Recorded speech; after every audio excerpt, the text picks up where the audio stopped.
China is located in East Asia. Here's an example of a global image and a regional image.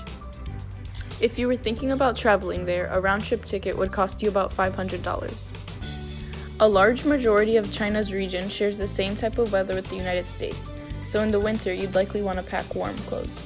Now moving into a little bit of history, let's talk about how China gained its independence.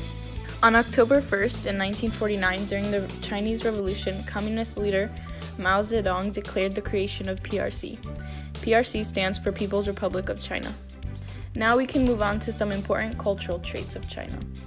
Starting off with food, the Chinese practice a Cantonese style of cooking. This style relies heavily on the use of peanuts, sesame paste, and ginger, and it's also known for its spiciness.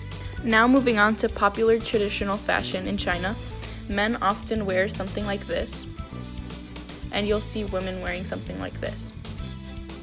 Another important part of culture is communication. In China, it's acceptable to bow slightly when greeting someone. However, the bow is a nod, and you should not bow from the waist. Bowing from the waist would be wrong because it would be confusing practices with the way that they do it in Japan. Here are some things you should be cautious of doing if you ever go to China. In China, they believe that if you whistle at night, a spirit will take you. The Chinese say that New Year's is the most important festival as it's a new beginning, so they want it to be perfect. They also try to avoid unhappy things, so if you do cry, it's said you will cry all year. Moving on to 3 essential places to visit. The first would be the Great Wall of China.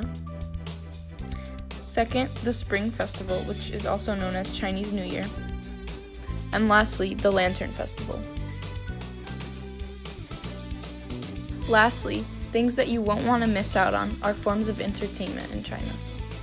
A very popular form of entertainment would be Chinese drumming.